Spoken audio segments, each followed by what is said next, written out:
Hi, everybody. Today's Tuesday, September 9th, 2025, and our friend John Helmer is back with us. Welcome back, John. Thanks for having me, Nima. Please hit, please subscribe and hit the like button before starting and helping us to reach more people. John, when it comes to the latest attack on Kiev, and what was the necessity of the attack in your opinion, and what was the main objective of the attack? We had the Russian attack on Kiev, and then response coming from Ukrainians on Donetsk and other regions. Your take on that? Well, first, a couple of clarifications. The the reports that the Russian side targeted the building of the cabinet ministers in Kiev is false. It was an accidental strike. The evidence that the Russian side and my sources show is that there was a strike accidentally by part of an Iskander missile, that the damage inflicted on the building was inconsistent with the normal payloads of either Russian drones or Iskander or other ballistic missiles. So let's leave aside the speculation about why the Russians intended to hit the cabinet building, because they didn't intend to hit the cabinet building. What's the intention? Well, President Putin has made it clear that if there's no conversations, if there's no advancement of the working groups to produce significant terms of agreement, he said more than once in the last few days, the issue will have to be settled by military means. And we've seen an increasing display of Russian military capacity, and a more or less, it's unclear how sustained it is. The General Staff have long wanted, and we've discussed before, the electric war campaign. And it's long been the Russian strategic target to turn the lights out in Ukraine and cut off electricity supply such that arms can't flow. European leaders can't catch the train out of Poland across the border to Lvov and Kiev and so on. The electric war campaign struck Tripilska, a power plant, which knocked significantly the lights out in Kiev and other connected regions. The sustainability of the power cut is yet to be established. But it's clear that after President Putin offered President Trump last February in their telephone call a suspension of attacks on energy infrastructure, the Russian side did, in fact, suspend the electric war campaign. Since then, the Ukrainian side have made a point of saying they are not bound by this offer, and they've attacked Russian oil refineries and other energy infrastructure, including the Druzhba pipeline, as a signal to Slovakia and the Eastern Europeans who take their oil and gas from that way, that the Ukrainians intend to knock it out. Well, there's a significant difference in the damage levels of both sides, but there's a significant escalation on the Russian side to keep the lights out.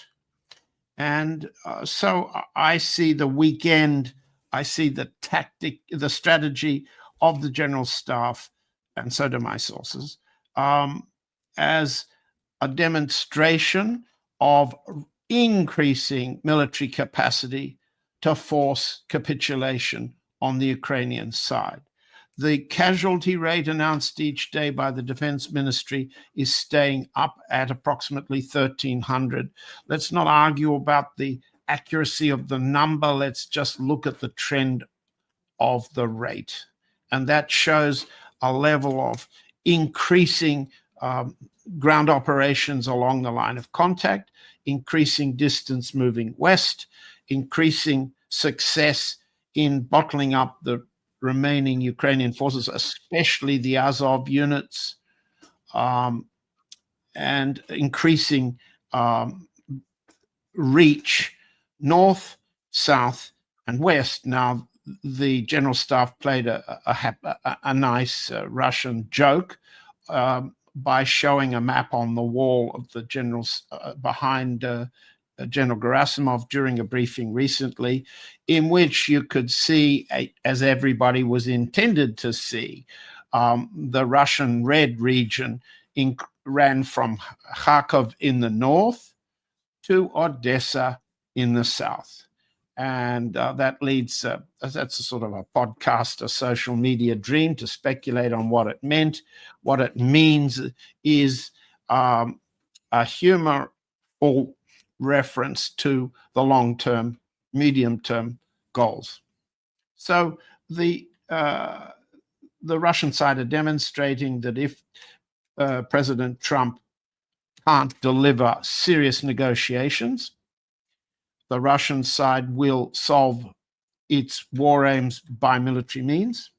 If the European side aims to put troops on the ground in some form or other, as President Putin said the other day in Beijing, and then again in Vladivostok, they would become targets for Russian attack.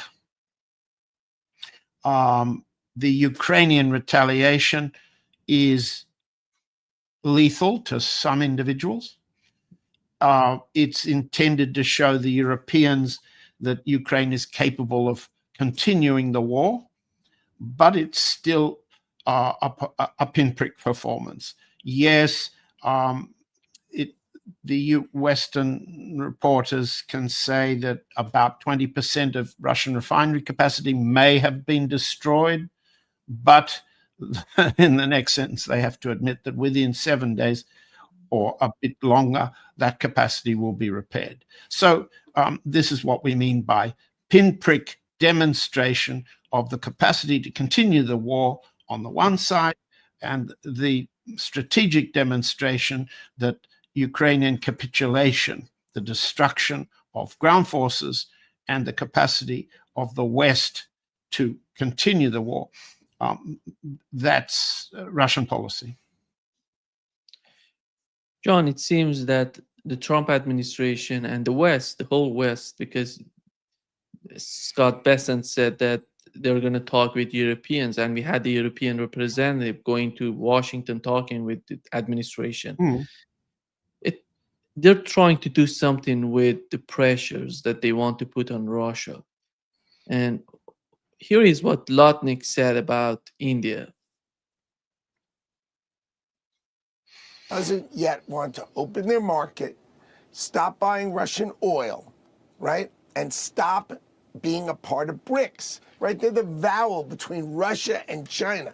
If that's who you want to be, go be it. But either support the dollar, support the United States of America, support your biggest client, who's the American consumer, or I guess you're going to pay a 50% tariff, and let's see how long this lasts. I think the main question would be, is India going to sacrifice everything for the sake of a better relationship with the United States? Is that in the interest of India? The simple answer is being given by Prime Minister Modi. The answer is no. And a fellow like the Secretary of Commerce, Lutnick, is not a serious representative of either US military policy, which has switched to a strategic military relationship with Pakistan, nor is he a serious representative of bilateral trade, and he can only reflect the kind of primitive Trump notion that that escalating threats and actual military and tariff attacks against the weak will compel compliance. Can I make us? I find it less informative for our audience to talk about a man like Lutnick.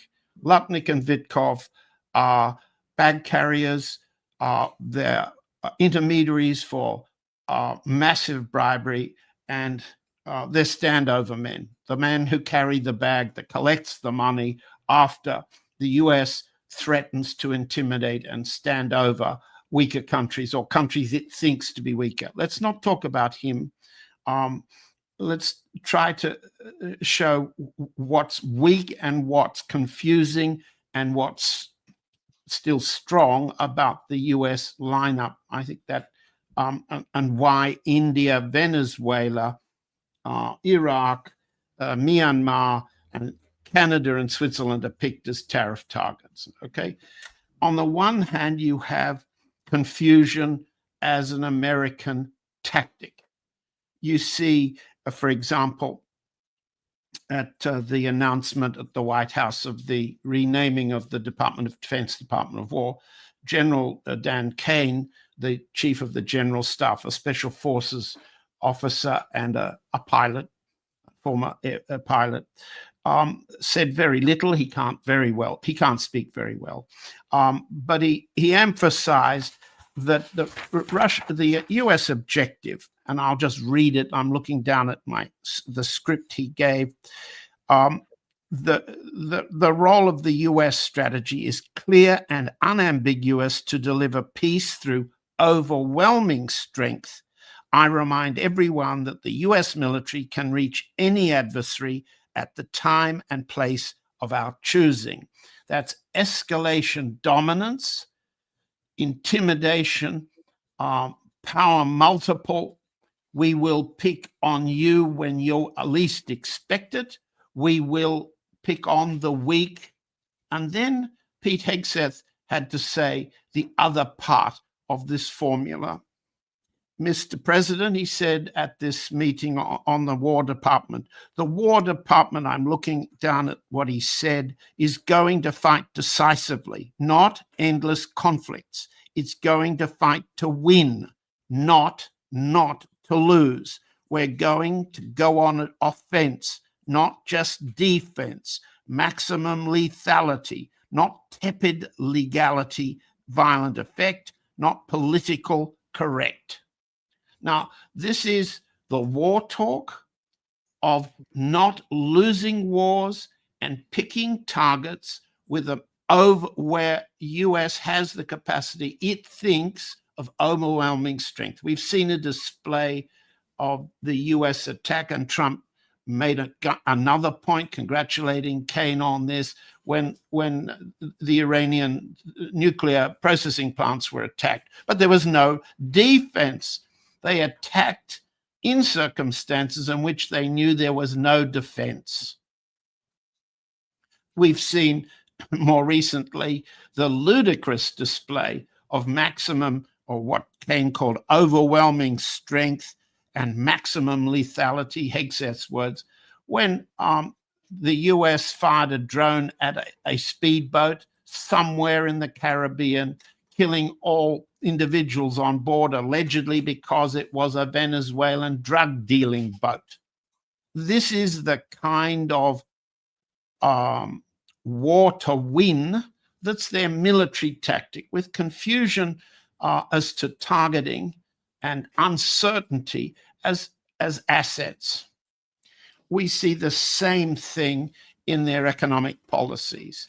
The same approach to attacking what targets perceived to be easy pickings.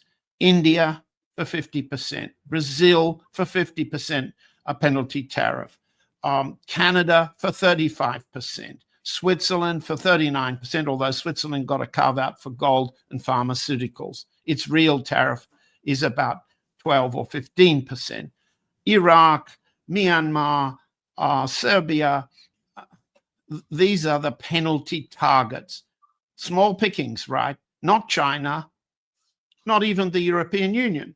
But we've just seen that the Energy Secretary, Christopher Wright, a shale oil technology salesman, threatened that the US will not impose more secondary sanctions against the oil trade, to which Lutnick was referring.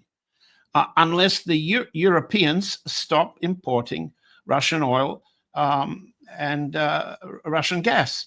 And you can expect a representative of the shale oil business in Russia, in the world, in the United States. You can expect Wright to be trying to use secondary sanctions to drive up the price of oil in order to make shale oil business, his line of business, more profitable again. But again, what are these threats against targets really mean? Well, I'd suggest, again, and we've talked about it before, that US strategy is to avoid losing war.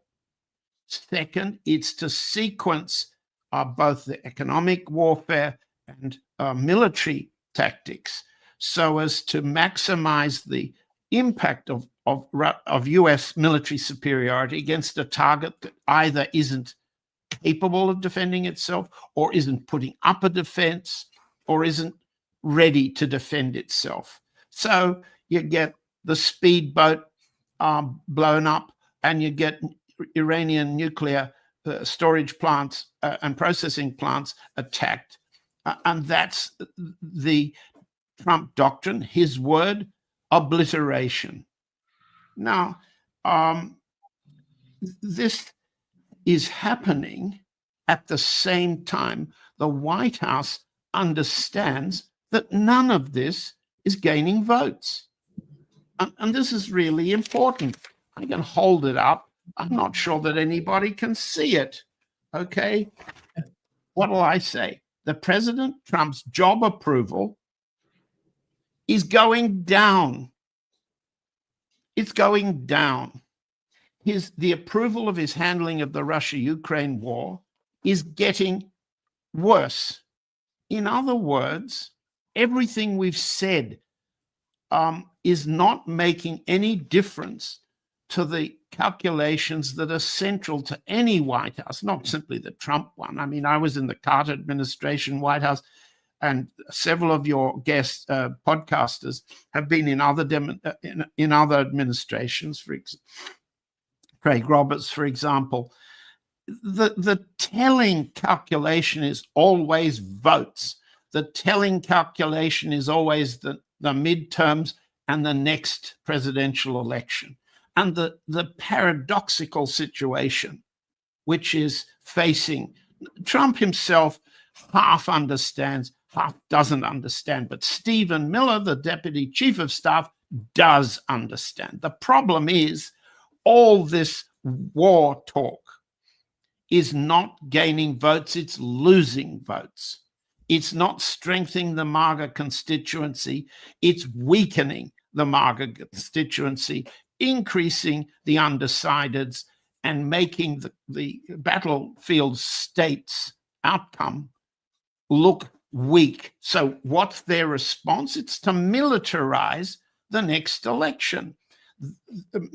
Stephen Miller's approach is Trump's approach.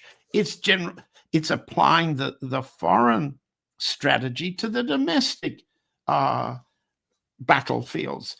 Washington, D.C., Los Angeles, and Chicago, the centers of resistance to Trump, Democratic Party voting cities, are being militarized. Chicago's next. Washington and Los Angeles have already been militarized. What that will mean when the midterms come is a concerted effort to use the military under the pretense of dealing with drug dealing and criminal gangs and fentanyl. All of these myths or ideologies are being used to militarize, the domestic battlefield, because Trump's losing, to make sure he doesn't lose that war. Now, put the two together, come back to your question, how to run a government to make sure that you appear to be winning, but you never lose, how to make your foreign policy appear to be peacemaking when it's war making, and how to make sure that that you can continue to count on winning, retaining, controlling the Congress, which will be lost if the midterms are lost, and then preserve your power and Trump's retirement and his son's fortunes and his wife's fortunes. All of that has to be preserved before 2028. So let's hold in our heads the cool, rational calculation behind all the talk, behind all the ideology, behind all the display of weapons. And I think that helps explain why to look at Lutnick threatening like that. Look at his teeth job. His teeth are too white for a man of his age. These are people who are performative. And this is a policy of threat as performance. Only it's not working for the crucial electorate that preserves all their gains, the US voter. Yeah. John, you mentioned that they're trying to avoid losing what's going on in Ukraine, but it seems to me they're trying to postpone that. And we saw. Sorry, I didn't hear you post on. Yeah, I didn't hear the verb. they're trying to postpone that. Yes. Instead, because we had the same sort of mindset and the same sort of strategy in Iraq and Afghanistan, but the difference between Ukraine and those cases is that the escalation, the dominance that they had in Iraq and Afghanistan, they don't have it in Ukraine. Russia Yes. has the upper hand in Ukraine. Russia can do whatever they want. They're shifting from Europe to other regions. Even with the case of their economy, they're trying to manage that. And Yes. militarily, they have the dominance in Ukraine. I don't know why is the United States trying to continue to postpone what's going on in Ukraine, because after all, there is nothing good coming out of that for Ukraine, and definitely for the United States. They're not going to have anything positive. Well, hang on a minute. I mean, I agree with your conclusion, but on the way to your conclusion, let's see if we can make some clarifications. First of all, Russia doesn't have freedom of maneuver. The cost of all the tactical groundwork operations is Russians who are killed or injured. And President Putin is as sensitive as any other politician, and in many respects more sensitive to the fact that there are high casualty costs of freedom of maneuver.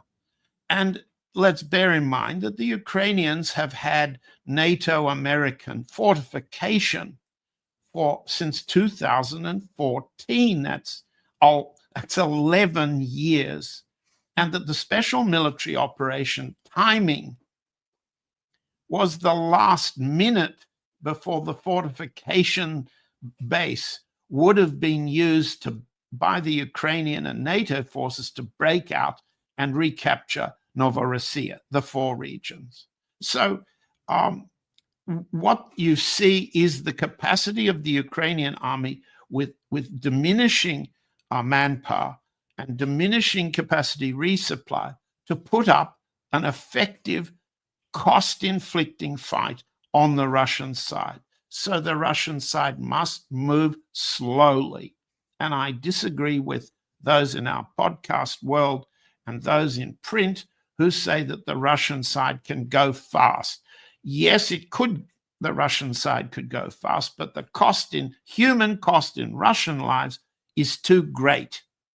And to that extent, going slowly into the winter period is the basis of President Putin's very high, stable public approval. It's also the basis of very high Russian public approval for the army. They're almost equal.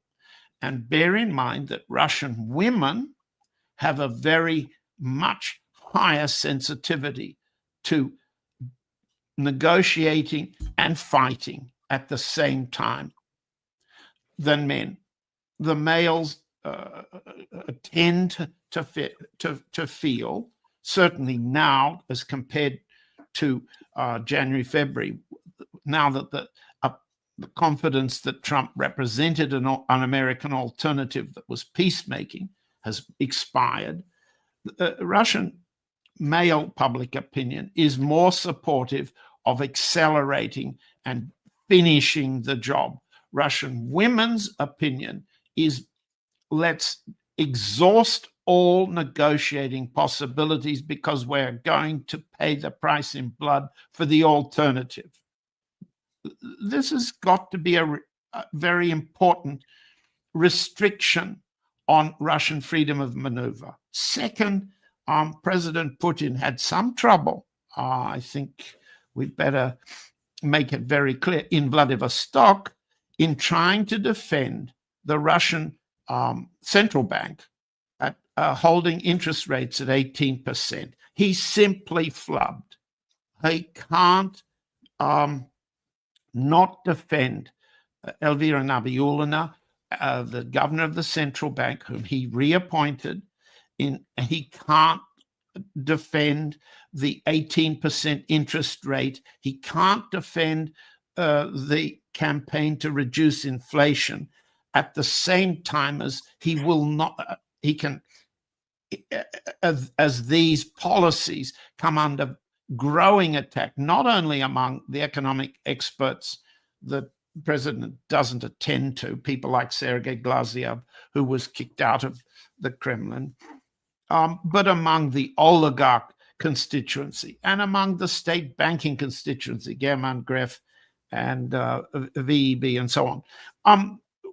That you can see the president's trouble in Vladivostok in defending a domestic policy in which 18% interest rate is crushing and it's slowing down the economy. This is amplified unreasonably in the foreign press. I'm not going to defend their line. I'm simply pointing out that the president is having a problem with the slowdown. So he has to, and this is his skill, it's also a frustration for those of us who analyze the alternatives, he has to balance. So what he's done is to say, I've consulted all the experts. That's not true. He's saying that central bank has done a very good job. That's not believed, not even by German Gref, the Sberbank chairman. So and then the fundamental contradiction that the president can't cope with. To control inflation, to manage war, and to run the economy is essentially, from the point of view of Glaziev and his group of economists, a state function. And Russia must bite the state planning bullet. If that sounds like state planning, if that sounds like the USSR, if that sounds like Communist Party doctrine, it is.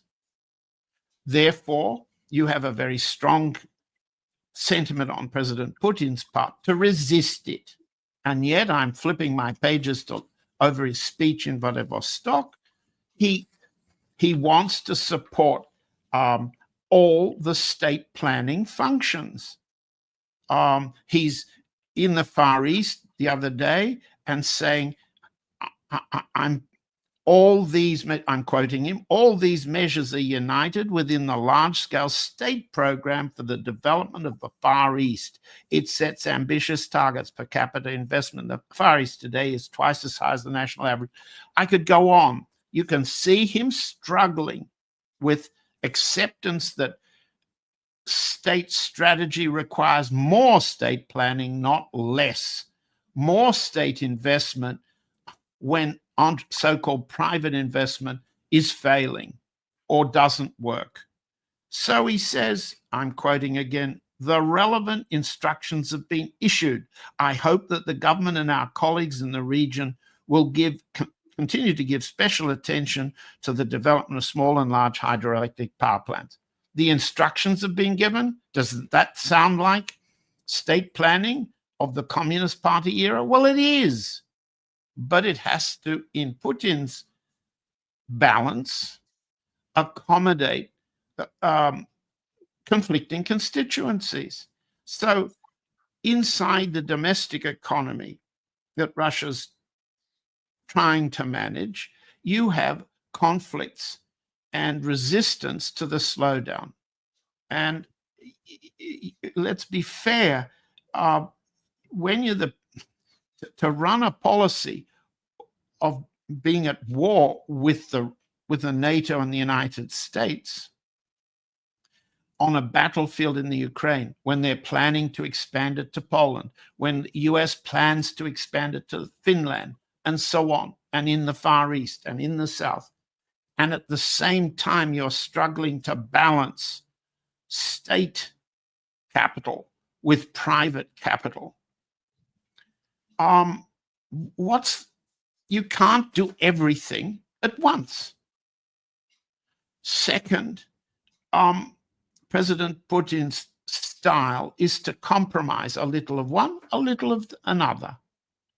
And unfortunately, that type of compromise sometimes produces a more adverse outcome than if you made one choice and not compromised with a combination.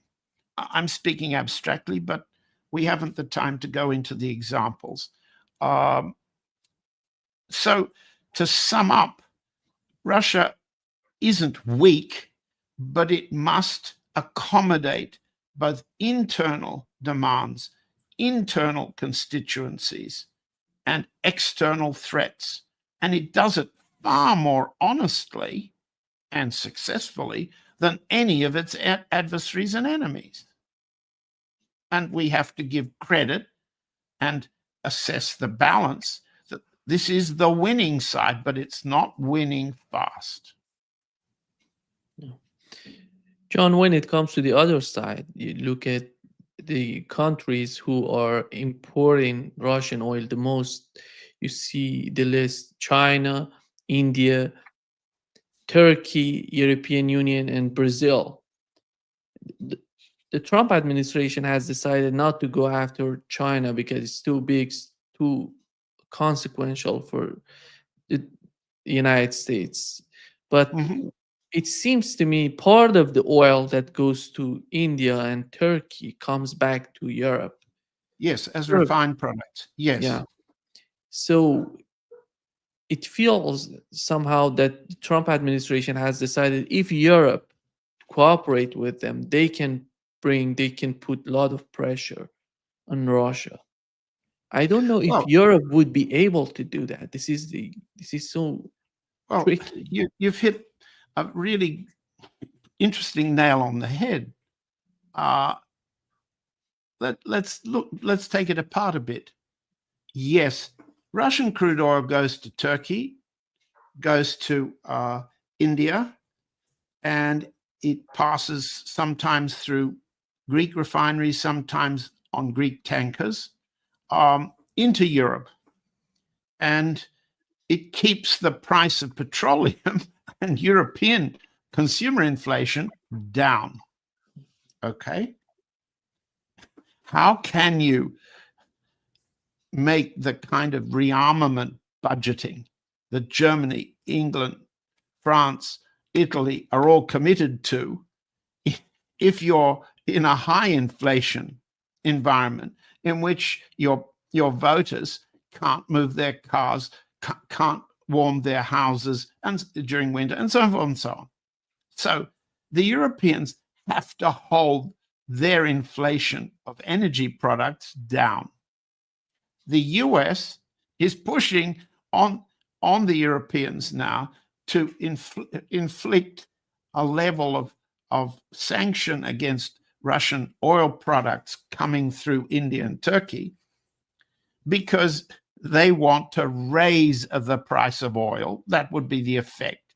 Secretary of Energy Wright admits that the price of shale oil, the price of crude oil, the price of LNG from the United States, all of the US exports to Europe that would replace what Europe is presently taking would be much more expensive. So this thrust will raise oil price, right? It will not only, but it won't just raise the oil price in Europe, it'll raise the oil price in the United States. Now, you've seen repeated efforts by Trump and the White House machine. The tweet machine's run by Stephen Miller. You can see his hand and his language in many of Trump's so-called tweets. They cannot cope with a combination of threatened loss of American life if there are boots on the ground anywhere, with rising US inflation. Trump celebrates how well he's done against Biden inflation. So he has a problem. If he inflicts more secondary sanctions on the Russian oil trade, he risks raising oil price inflation in the United States, which is bad for votes, but very good for Secretary of Energy Chris Wright's shale oil business. So what do? Well, you do nothing. You talk big. Mr. Wright threatens that we won't introduce more secondary sanctions, the so-called second phase that Trump has referred to, the second or third phase of US sanctions as punishment for his disappointment in Putin. You won't inflict it unless the Europeans accept that they will stop importing Russian oil in this form. So what is the secondary sanctions threat amounted to? Just as you said, Nima, pick the countries that the US, that Mr. Lutnick, Mr. Wright, and the others think are very much more vulnerable than the Europeans and the Chinese, and are incapable of counterattack, which would raise inflation in the United States. It's the Dan Kane approach it's the Trump approach to obliterating somebody who you think is weak. Only it doesn't work out that way. And so let's see if they can accommodate their threat to Europe when, in fact, the European Union can't act collectively. And other members of your podcast team have pointed this out. Slovakia and Hungary are not going to agree. Why? Because they're dependent far more than the others. That's why the Ukrainians are attacking the Druzhba pipeline. And on the issue of what's to be done with Slovakia and Hungary, is there a Trump alternative that would buy them off? Well, I haven't seen it yet. Have you? Instead, when President Putin met with Prime Minister of Slovakia, Robert Fico, recently, they discussed this Ukrainian attack on oil and gas deliveries into Slovakia. And Putin said, well, if that's what they do to you, why don't you retaliate? Why don't you cut off your exports of electricity to the Ukraine? That's a very nice tit for tat. It looked almost like President Putin was telling the Russian general staff the same advice. Hit their electricity supply. Hit the junctions where Slovak electricity, Romanian electricity, Polish electricity, and other European electricity comes into the Ukraine to make up for the loss of electric generating capacity inside the country. Why has Russia, or the general staff who knows perfectly well how to blow up electricity generating and distribution junctions, why haven't those import junctions inside the Ukraine been attacked? President Putin's telling Fico, don't export. Why hasn't he told the general staff, hit the import junctions? Well, these aren't simple problems. So you raised a good question about the European problem, and the European problems multiple. Each weak regime can't afford an oil price inflation, certainly not ahead of winter, can they? Second, there's the problem of Slovakia and Hungary to start with. Third, there's the domestic inflation risk in the United States. Fourth, there's the reluctance on the part of President Putin to give the general staff the full green light for the full electric war. And so while everybody's doing this, we talk about the terms of the negotiation, which aren't in fact advancing at all. Did I answer your question? I hope I did. Yeah. John, isn't that amazing that Slovakia and Hungary, during the Biden administration, they were so much vocal about what's going on in Ukraine, but with the new administration, they're somehow in the background, that you don't see that much of comment out of these two countries. You've mentioned Slovakia. Fico went to Russia, then talked with Zelensky. I don't see any diplomatic move on the part of Slovakia. It's just an attempt to facilitate the energy they're receiving from Russia. Do you see anything beyond that? I don't, but I'd have to give you this disclaimer. I'm not in a position to say much about internal Slovak politics, nor even internal Hungarian politics. About the Hungarians, I used to have better sources. They aren't there anymore. We know that Mr. Orban has tried to develop his own personal relationship with Trump, both before the election and since. But I'm simply must say I don't know the answer to your question. I don't know internal Hungarian and Slovak politics well enough. Because part of the delusion I had about Donald Trump and his administration was because of Orban. He was talking about that if Donald Trump comes to power, he's going to put an end as soon as possible to the conflict in Ukraine. That wasn't the case. And the problems between the United States, the whole West, and Russia are much deeper than that. Yes. And we've learned that from, at least from the resurfacing of the new videos of Vladimir Putin talking and revealing the documents that shows that Soviet Union wanted to be part of NATO in 1954 before Warsaw Pact forming. Can I? Well, let me. Do you want me to answer? Yeah, first, on the Orban point you were making, I did report with some help from Hungarian sources at the time that Orban went to meet with Trump. And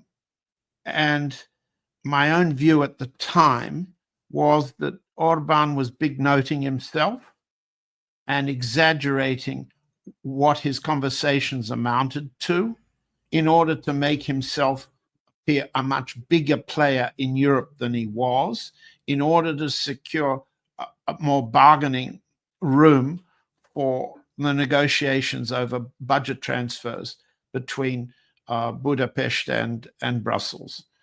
It's all failed, but I can't tell you any more than I did back then. Let's go to the interesting question of Vyacheslav Molotov's proposal of March 1954, purportedly offering that the Soviet Union might join NATO. I've got the Molotov document in front of me. If listeners want, I'll put it up on Dances with Bears, or you can put up the link, Nima. Let's be clear what was really happening.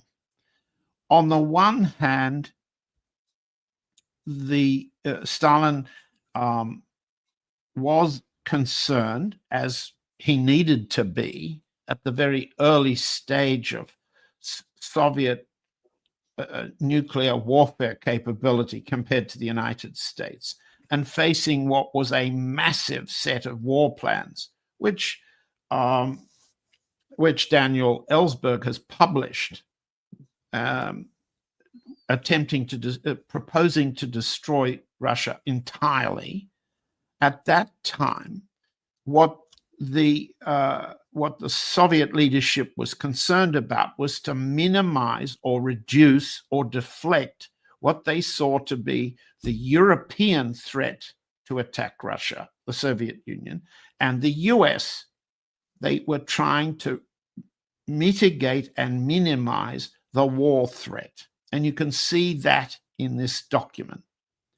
At the same time, it's in the document, Molotov was asking the Presidium to agree that it was necessary for the Soviet Union to show flexibility on a European security plan so that the domestic constituencies they believed in France, Communist Party and left, in England, in the UK, in Italy, and elsewhere, might put up sufficient resistance to war spending in 1954 to prevent or deter or limit the development of European Defence Force or NATO expansion. Now, we're talking about 1954, and I'll come back to the date in a minute.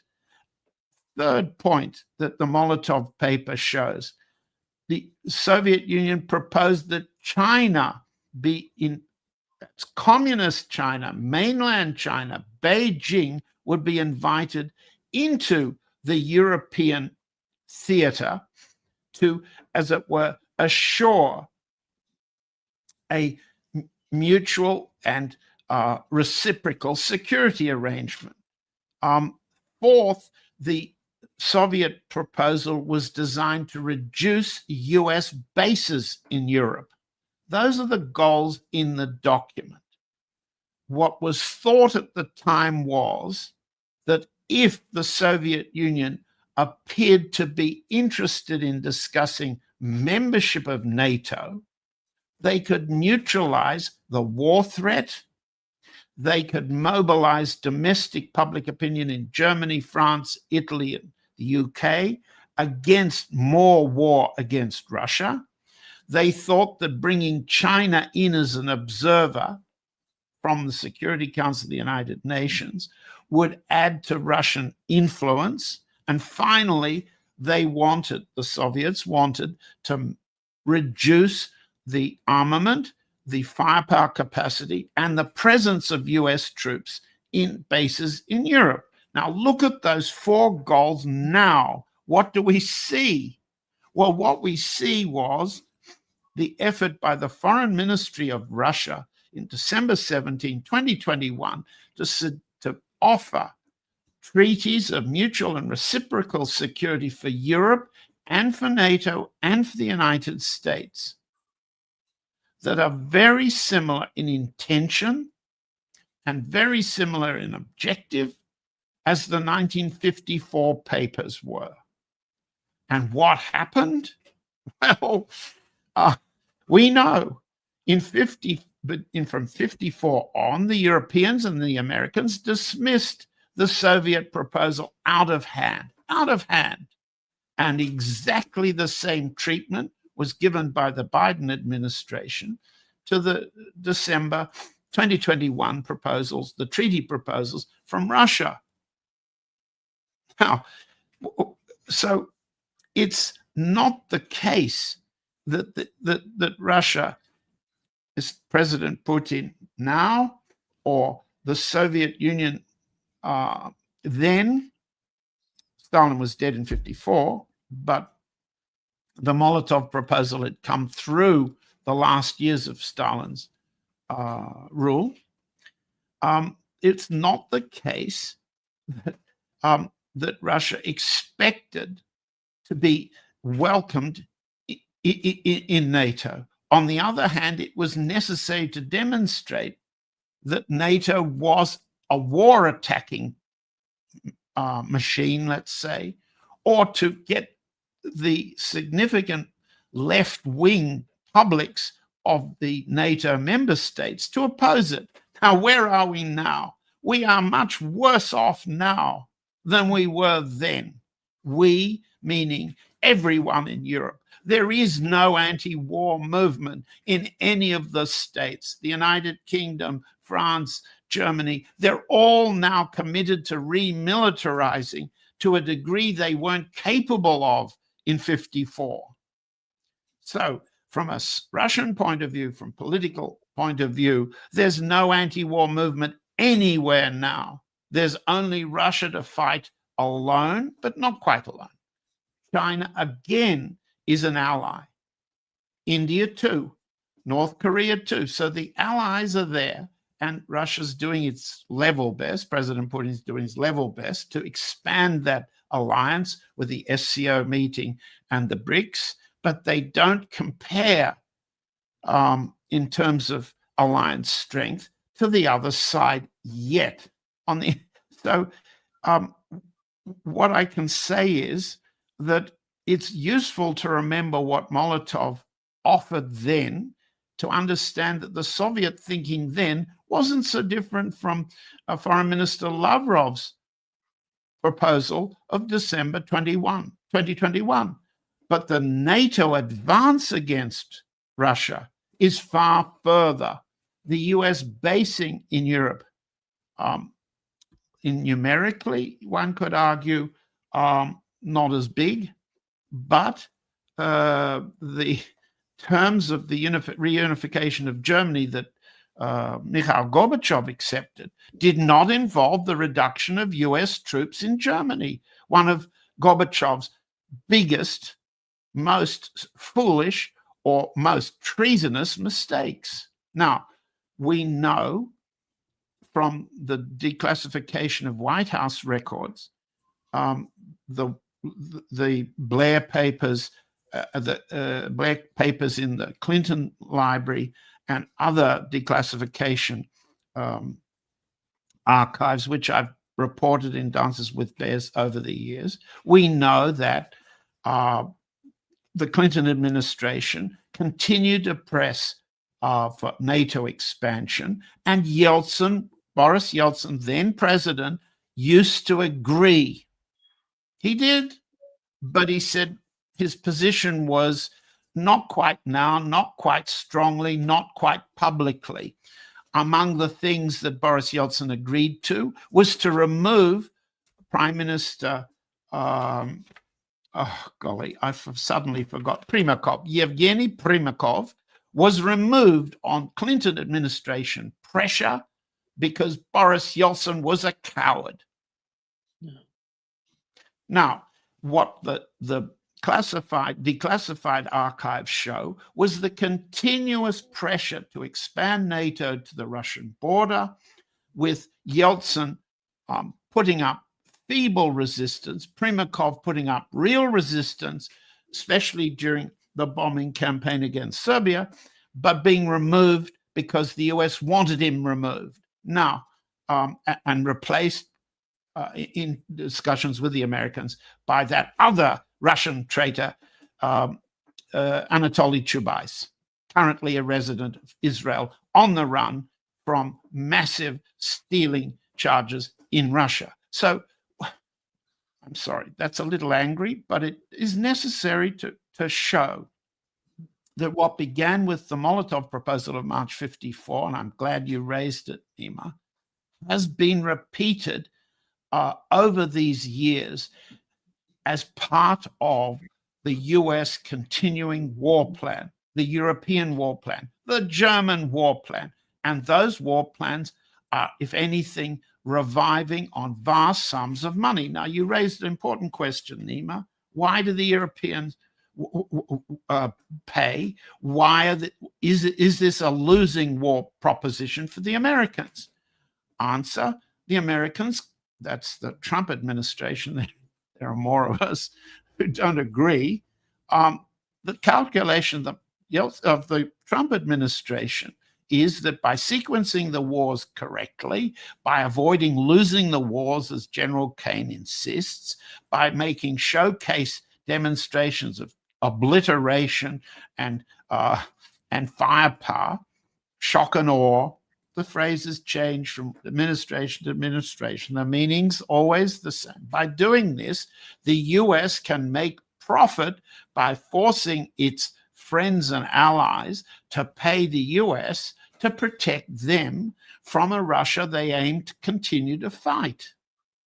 And the ideology required to get the European publics is now a series of fakes. Novichok was a fake. In 1954, there were, the Soviet Union and Presidium believed, there were serious political parties resisting this kind of rearmament, remilitarization. But that's gone now. That's quite gone now. So it's a very interesting historical comparison we can make. Russia is stronger vis-a-vis Europe than it was then. NATO is stronger than it was then. The danger of nuclear conflict is greater between the two powers, arguably, than it was then. But the US determination to continue the war is the same. And that can't be solved by Russian victory in the Ukraine. We'll simply move on to other platforms. That's why the negotiation for, quotes, an end of war is focusing on preserving a rump Ukraine, which will remain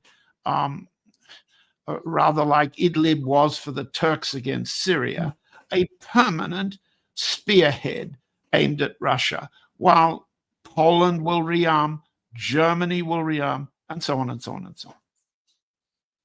John, I literally feel that they want something like Idlib in Ukraine to continue with the conflict. And certainly they do. And the Banderists, the Azovists, the neo-Nazis have all the, let's call it, mental equipment, the ideology of race hatred, the religious hatred, and so forth, as one had in Idlib. Second, there's no other form of employment. These people can't drill oil wells, they can't grow corn, they can't get hens to lay eggs, they can't conduct normal commercial trade with their neighbors. They are a military economy, a mercenary manpower force. They have lived off corrupt diversion of money pouring into the Ukrainian arms. They've lived off smuggling. They now live off being hired as mercenaries for the United States in Africa and elsewhere in the world. There's denazification of the Ukraine is, in this sense, impossible. But what the Russian side has to do is to contain that Idlib as small as possible, put as big a buffer zone between that Idlib around Lvov, let's say, the core of race-hating German attacks on Jews, Poles, and Russians of World War II, to insulate it from the rest of the civilized world and leave it to become the problem the Poles understand for Poland and for Hungary in particular. So, yes, that's the dismal future ahead. A partitioned Ukraine, an Idlib around Lvov, between Lvov and Kiev. It can be staffed by retired Canadian general staff officers. It can be staffed by British, American intelligence agents. It can be staffed by US mercenary companies, as as they are all proposing to make money at doing. However, let's remember that President Putin said, as Russian policy, the presence of foreign forces on the Ukraine makes them a target for our destruction.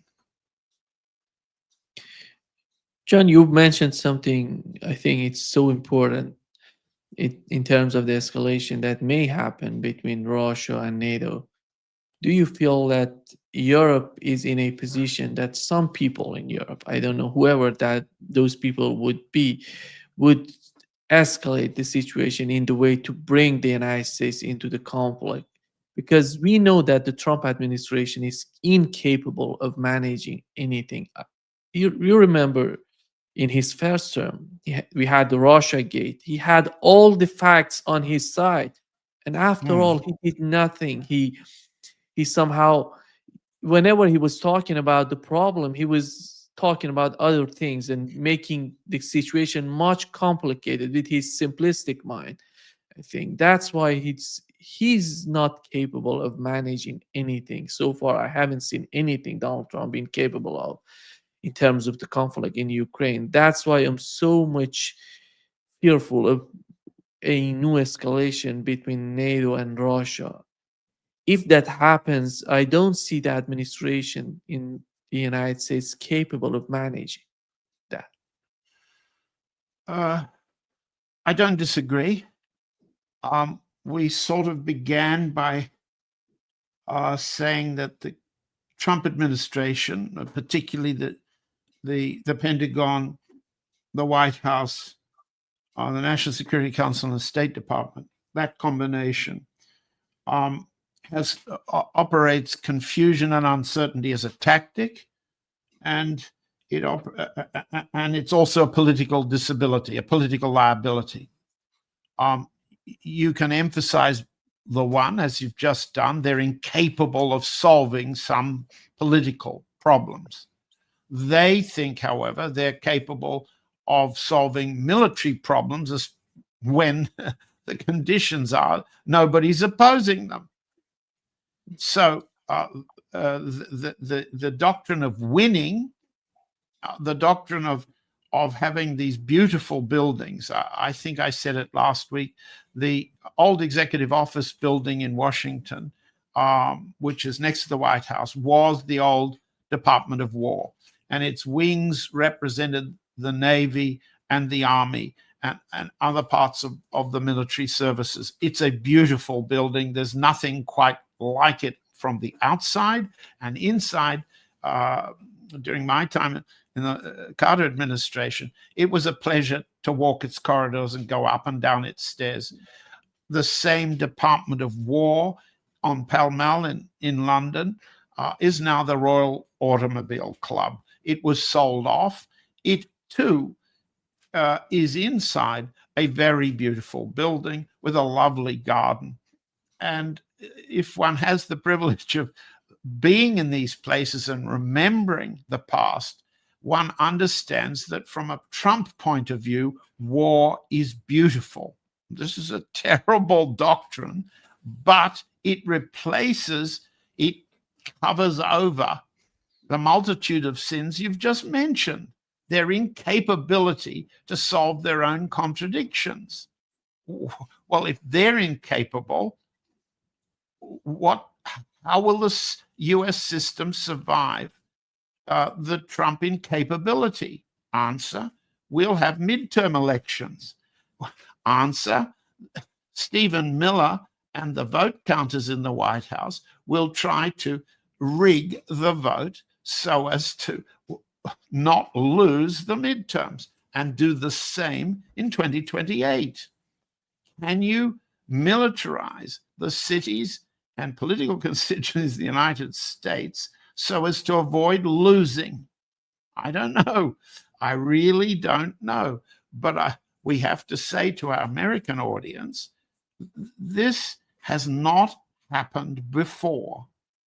This level of militarization inside the country. Remember how there was an anti-war movement against the Vietnam War, and it wasn't the the reason that the US was pulled out of Vietnam. The US Army was defeated in Vietnam. It could no longer carry the cost domestically or militarily of the level of casualties inflicted by the Viet Cong and the North Vietnamese army in a context in which the President of the United States, Lyndon Johnson, aimed to be reelected. The costs domestically, the costs in foreign terms, combined to make an anti-war movement in the United States, an end of war negotiation that ended the Vietnam War by US withdrawal. But we've got a group of people now who are petrified of having a Saigon evacuation episode or a Kabul evacuation episode. They're petrified of losing votes, self-esteem, money, and power. Now, what can I add to that? You've said it right, Nima. If they're incapable of resolving their contradictions, the ones we've tried to spell out today, what will they do? Their instinct is violence. Their instinct is repression. Their instinct is fraud, to defraud the US budget, to defraud the taxpayer. Their instinct is, we've just seen it, that we've just seen them arrest, chain, and ship out a group of South Korean workers in a plant they are trying to attract as incoming South Korean investment in the United States. Their instincts conflict with their policies. Is that an example of confusion and incapability from your point of view? Definitely. Yeah. John, thank you so much for being with us today. Great I pleasure. shouldn't have a smile on my face. Yeah. What we're discussing here is serious beyond smiles, is it not? But thanks for having me. Exactly. Great pleasure. Talk to you, John.